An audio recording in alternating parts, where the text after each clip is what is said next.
আজকে একটি নতুন ভিডিও নিয়ে আপনাদের সামনে হাজির হলাম।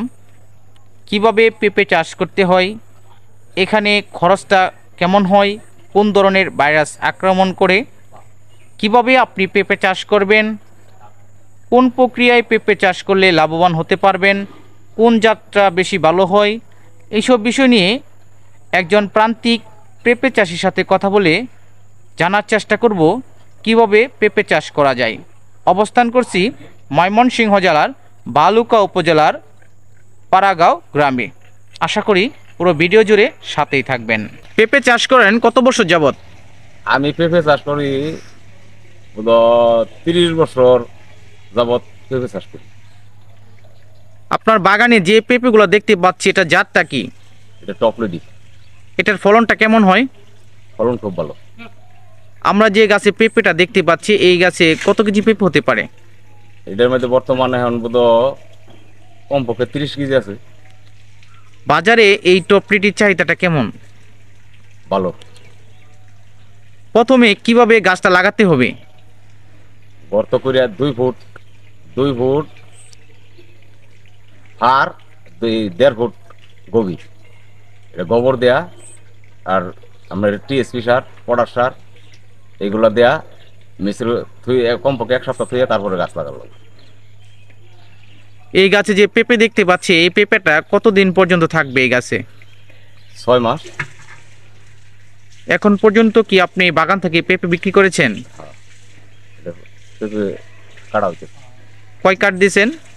2-3 কাঠ দেওয়া হয়েছে। 2 থেকে 3 কাঠ দেওয়ার পরেও এত পেঁপে? আরও কাট করে দেওয়া যাবে? এটা 6 মাস পর্যন্ত দীর্ঘস্থায়ী এদের একবার ফাঁকা না। পেঁপেতে কি কোনো রোগ জীবাণু হয়? পেঁপে 17 রোগ ওষুধ দিন লাগে, গাছ ফুলে যায়। এখানে সময়টা কেমন ব্যয় হয় পেঁপে গাছে? পেঁপে গাছে সময় ব্যয় কমই হয়। অল্প খরচে কি লাভ বেশি? অল্প খরচে লাভ বেশি। অনেকে তো আছে পেঁপে চাষ করে লসের সম্মুখীন হচ্ছে, তাদের কেন লসটা হয়? ওইটা লসে তারা এই যে বোঝে না, সার ছাড়ার বুনিয়াদি দিছে, গাছের এই গোবর ছাড়া সার ছাড়া রয়েছে, পেঁপে নাই গাছের মধ্যে, গাছ হয়ে রয়েছে। আপনি কিভাবে শুরু করেন? আমি এই যে 2 ফুট বাই 1.5 ফুট গাঁথা করে দেয়া, পরে আপনার গোবর, টিএসপি সার, বোরন এগুলো দেওয়া পরে পচাইয়া পরে 1 সপ্তাহ পরে চারা লাগাই। এই পেঁপের কালারটা কেমন আসে? খুব সুন্দর কালার হয়। পেঁপের মধ্যে তো অনেক ধরনের জাত আছে, তাই আপনি টপ লিডটা কেন করলেন? টেপলুটি জাত ভালো। ফলন কি অন্য ডিচেতে বেশি? অন্য বীজতে বেশি নেই, এটার সাথে উচ্চ ফলন সাথে জাতের বীজ আছে, কিন্তু এটা ভাইরাস কম ধরে গাছের মধ্যে, মানে এটা ক্ষয়ক্ষতি কম? ক্ষয়ক্ষতি। এটা কি পেঁপে গাছগুলো কি উঁচু জায়গাতে লাগাতে হয় না নামা লাগাতে হয়? উঁচু জায়গা পানি বদল তার হইতো না। আমরা যে আপনার গাছে পেঁপেগুলো দেখতে পাচ্ছি বেশ সুন্দর, এখানে কি আপনি একাই সময় দেন না অন্য কেউ সময় দেয়? একাই সময়। একার পক্ষে সম্ভব? একার পক্ষে সম্ভব। এই ক্ষেতের মধ্যে কি এক পাখি ক্ষেত নিজে করলো, তারপরে সময় দিন এলাই একাই করা যায়? এলাই করে দেবো। এটা কি আপনি পাইকারি বিক্রি করেন না খুচরা? পাইকারি। সব পাইকারি বিক্রি করেন। এর পাশাপাশি আপনি আর কি করেন? গরু আছে, মানে ক্ষেত আছে। কৃষি কাজ করেন? কৃষি কাজ। এই কৃষি কাজ করতে আপনার কেমন লাগে?